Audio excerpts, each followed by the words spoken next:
What's up? It's Dr. Will James, Dr. Will James Podcast. Go ahead and hit that like and subscribe button. Hit that notification bell so you get a notification every time I upload a new video.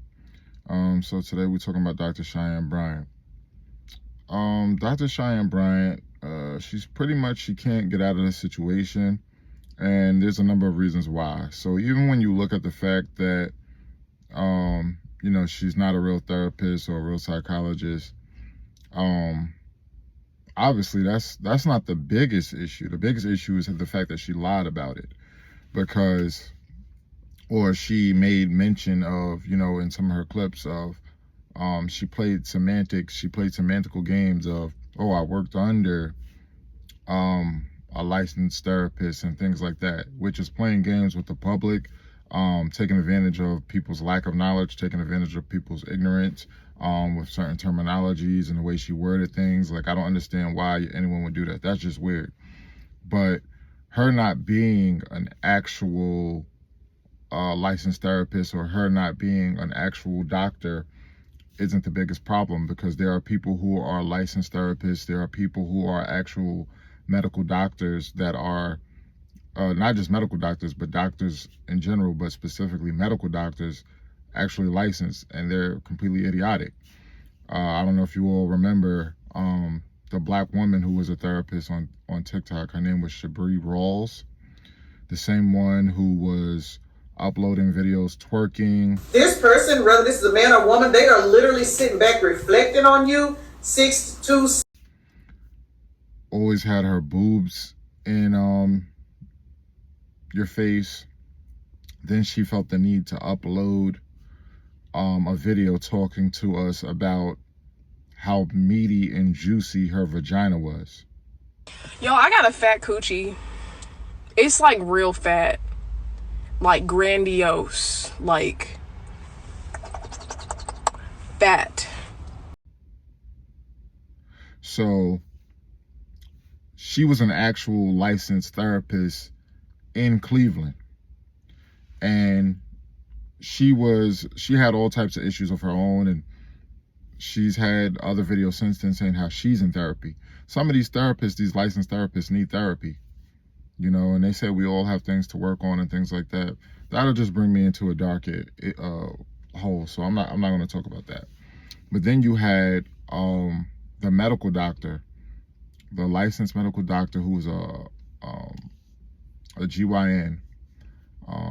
I believe she's, a gynecologist, and she couldn't say that men don't give birth. Can men get pregnant? Again, the reason I paused there is I'm not really sure what the goal of the question is. The goal is just to establish a biological reality. You just said a moment ago that science and evidence should control, not politics. Absolutely. So let's just test that proposition. Can men get pregnant? I take care of people with many identities, but can men get pregnant? I take care of many women that can get pregnant. I do take care of people that don't identify as women. That can men get pregnant?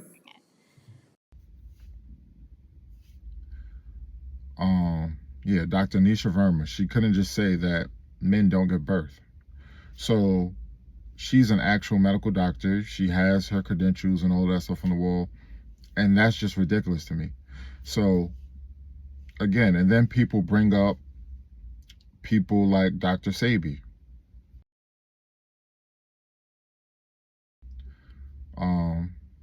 Dr. Sebi was a herbalist, a holistic healer.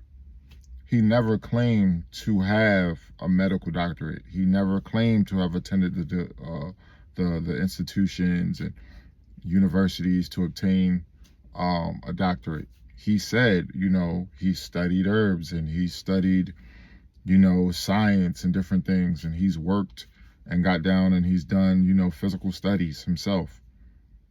So Dr. Cheyenne Bryant, her main issue is the fact that she lied about it.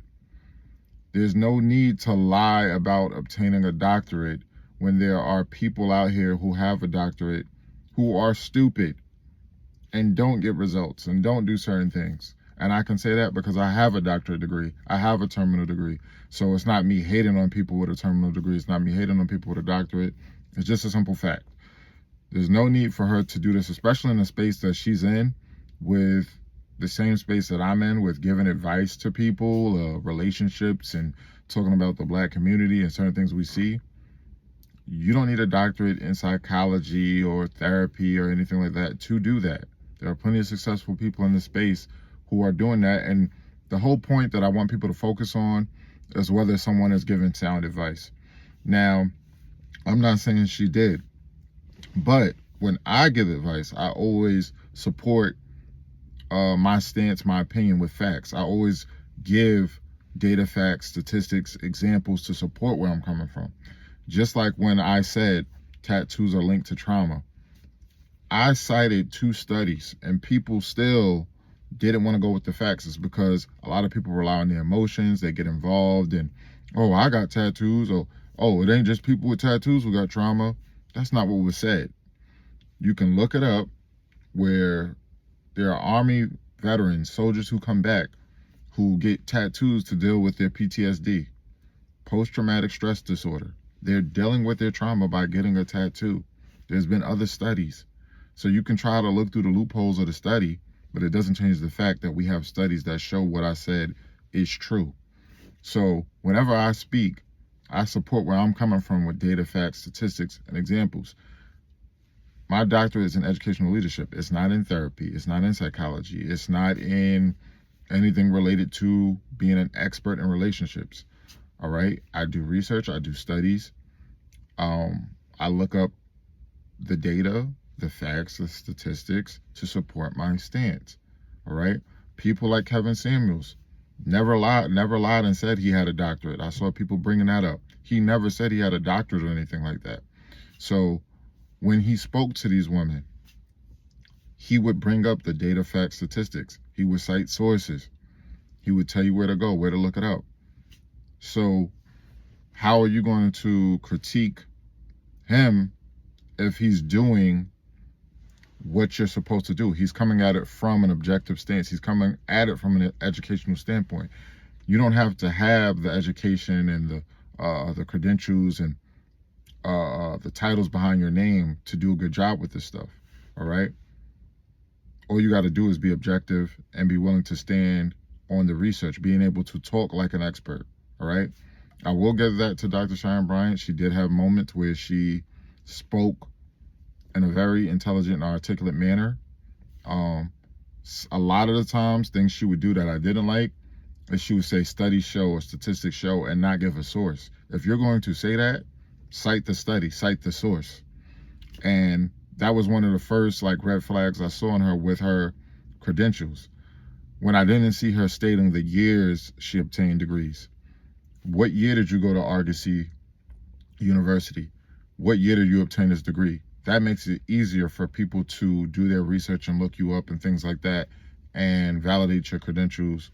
So that's like a red flag to me. I always say I obtained my doctorate degree in 2018 from St. John's University. That makes it easier for someone to go do their research on Dr. William Dion James, go to the website, look at my dissertation and things like that.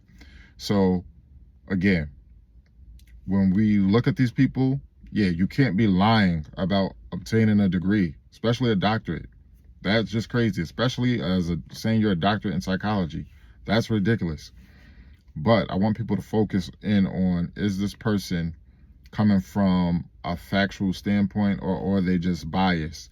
That licensed therapist, Shabri Rawls, she was just completely biased against Black men.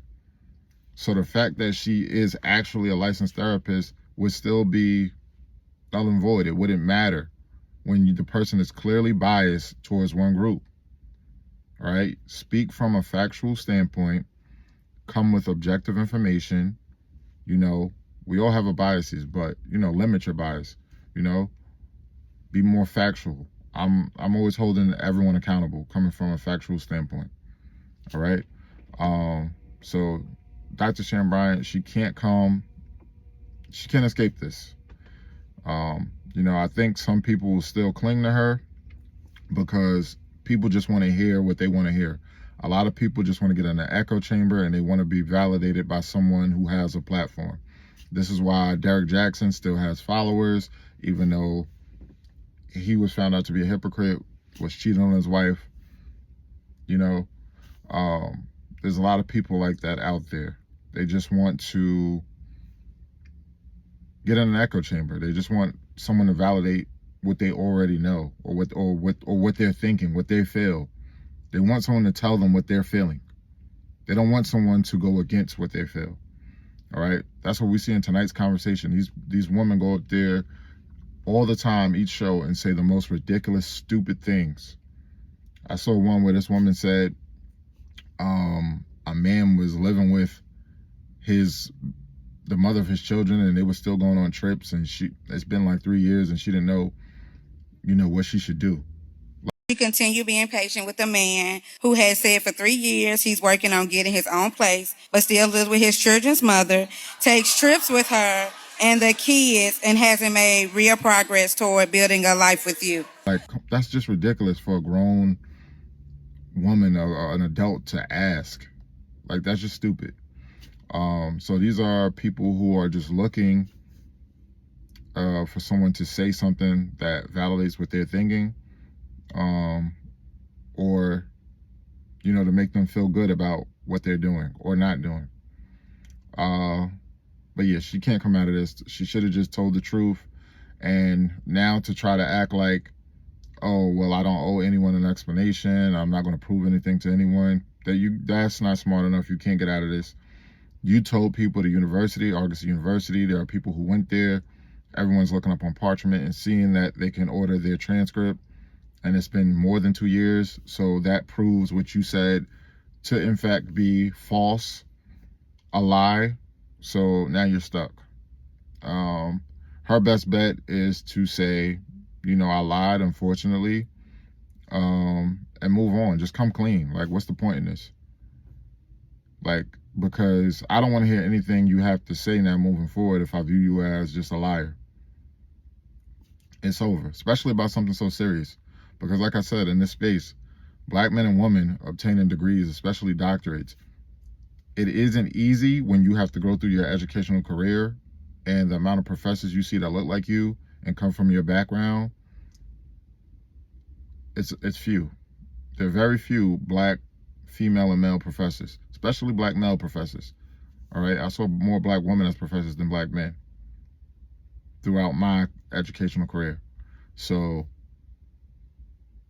yeah, that's not easy. So for you to come up here and lie about obtaining it, you piss a lot of people off. Y'all can let me know what y'all think in the comments. Peace.